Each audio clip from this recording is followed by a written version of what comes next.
Check this out. Florida or the Caribbean in 2026. Which vacation actually ends up giving you guys more bang for your buck? Not just airfare, not just hotel rates, we're talking a full total trip cost. Flights, lodging, food, activities, and even hidden fees. And stick around, because at the end I'm going to give you guys a 3-question decision framework that will make choosing your 2026 vacation almost automatic. And here's the kicker. I'll show you a hidden gem most tourists end up missing, a major money-saving travel hack, and a once-in-a-lifetime experience you guys won't find in the travel guides. Before we dive in, comment below, Florida or Caribbean. I want to see where you guys are leaning before the numbers hit. Siesta Key Beach is one of the most searched beaches in Florida, and for good reason. It consistently ranks as one of the best beaches in the United States, especially for travelers researching the best things to do in Florida, cheap beach vacations in Florida, and Gulf Coast weekend getaways. This is Florida's answer to the Caribbean without leaving the mainland. And for travelers building a budget-friendly travel guide for Florida in 2026, this beach reportedly outperforms expectations in both beauty and affordability. Siesta Key is a public access Gulf Coast beach that's famous for its 99% pure quartz sand that reflects sunlight and maintains a soft powdery texture year-round. The sand stays cool even in that peak summer heat, making it one of the most family-friendly and walkable beaches in Florida, completely ideal for those sunrise beach walks, paddleboarding, and low-cost tropical vacations. Siesta Key Village over near Sarasota is approximately 20 minutes from the Sarasota-Bradenton International Airport. The best time to visit over here is going to be late February through early May for shoulder season hotel rates, lower airfare, fewer spring break crowds, and those calm Gulf waters. And for a full cost breakdown, airfare typically goes domestically for $300 total for 2 people. Hotel for 3 nights is about $450. Food typically costs about $300. Activities and parking might cost you $150. And the average total for a few days in this beautiful area is going to be $1,200. And in terms of military discounts, many of the Sarasota and Siesta Key area hotels offer 10 to 15% off military rates when booking directly, particularly during those non-peak months. And a once-in-a-lifetime element is that the Sunday Sunset Drum Circles, I mentioned these in a previous video, transform the beach into a live music tropical festival without an admission fee. It's something you guys have to check out. And in terms of the best photo spots over here, I want you guys to check out Crescent Beach at golden hour for those vibrant Gulf reflections. Also look at Points of Rocks for the crystal clear water drone footage, as well as the snorkeling photography. An insider tip is to get over here before 9 a.m. to secure that free shaded pavilion space, as well as the easier parking access before the beach traffic builds. And here's the expanded truth.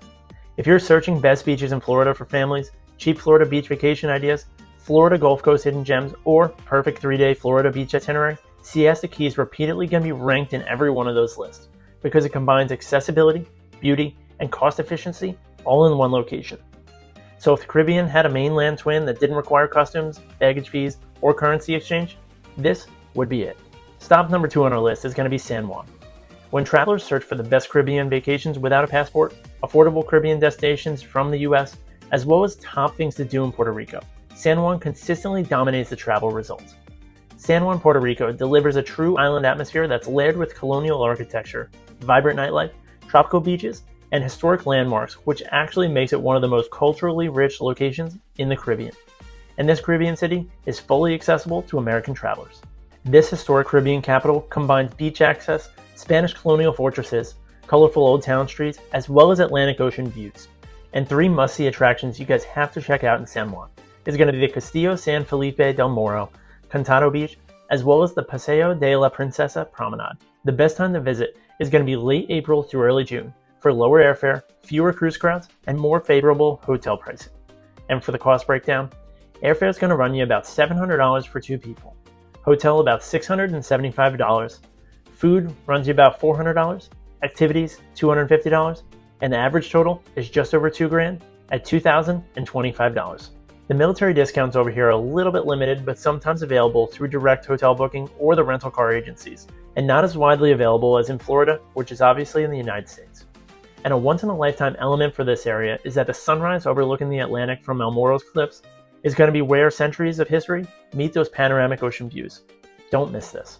And for some awesome photo spots, I want you to check out the Calle Fortalezas, colorful facades, blue cobblestone streets in Old San Juan, as well as the sunset along the city walls. And a travel hack is to stay 2 to 3 blocks inland in Cantado rather than that beachfront, so you guys can reduce the nightly hotel rates by $100 or more while remaining completely walkable to all the beaches. So if you guys are researching best Caribbean islands for first-time travelers, budget travel guide to Puerto Rico, hidden gems in San Juan, or 4-day Caribbean itinerary ideas, San Juan is going to be at the top of this list. It's going to be frequently recommended because it blends beach relaxation with all the historical exploration. So moving on to a hidden gem. If you guys are specifically searching for hidden gems in Florida, quiet beach towns in Florida, or affordable island vacations in the US, Anna Maria Island quietly outranks many mainstream Florida destinations. And here's why. This island delivers a nostalgic, old Florida coastal experience that feels worlds away from the high-rise resort strip. It's going to be a 7-mile barrier island with pastel beach cottages, walkable neighborhoods, and wide Gulf beaches. And this is completely unique because there's no towering chain resorts, no heavy commercialization, as well as minimal traffic congestion. The best time to head over here is going to be March through April weekdays for comfortable temperatures and fewer seasonal crowds. And in terms of the cost, airfare runs you about $300, lodging about $525, food $300, activities about $125, and an average total just over $1,200 for $1,250. And the military discounts over here include select boutique inns and vacation rentals that offer direct booking discounts for our military service members. And a once-in-a-lifetime element over here is that dolphin sightings often occur within 20 to 30 feet of the shoreline right around sunset time. So you guys can get a free show without paying for a full dolphin tour. And some of the best photo spots over here is going to be Bean Point, where you guys can have that panoramic Gulf sunset shot and the soft pastel skies. And one insider detail I have is that the free island trolley completely eliminates the rental car cost once you guys arrive. So if you guys end up searching for affordable Florida island vacation, quiet beaches in Florida without crowds, or best Gulf Coast hidden gems, Anna Maria Island frequently becomes the top insider recommendation. There's reasons why it keeps getting mentioned, and it's so popular. So moving on back over to the Caribbean. When travelers search for that once-in-a-lifetime Caribbean experience, snorkeling with sea turtles, or those clear water beaches in the Caribbean, St. Thomas consistently appears at the top of those island travel lists. It delivers dramatic elevation views, turquoise water clarity, as well as Caribbean mountain meets the ocean scenery. This is a mountainous island with panoramic overlooks and world-class snorkeling beaches. Some must-see attractions over in St. Thomas is going to be Sapphire Beach, Maggins Bay, as well as Coral World Ocean Park. And the best time to visit is going to be May through early June for the reduced hotel rates as well as the fewer cruise passengers. And for the cost, airfare usually runs about $850, hotel goes for about $700, food typically costs $450, activities about $300, with that average total at an even $2,300. And a once-in-a-lifetime element you guys can do over in St. Thomas is that snorkeling alongside sea turtles, steps from the shoreline, is going to be something you guys never forget. And another insider tip for St. Thomas is to plan those beach visits outside the peak cruise hours between 10 a.m. to 3 p.m. So if you guys were searching for the best Caribbean beaches, US Virgin Islands Travel Guide, or Caribbean Vacation Cost Breakdown, St. Thomas is frequently cited for delivering that dramatic natural beauty, but at a premium. Next on this list, let's head back over to Florida, and that's going to be Fort Myers as well as Sanibel Island. We've never covered this one on the channel before. So if you guys are building a budget travel guide for Florida Gulf Coast vacations, Fort Myers and Sanibel Island combine that affordable dining, the historic charm, as well as the nature-based activities.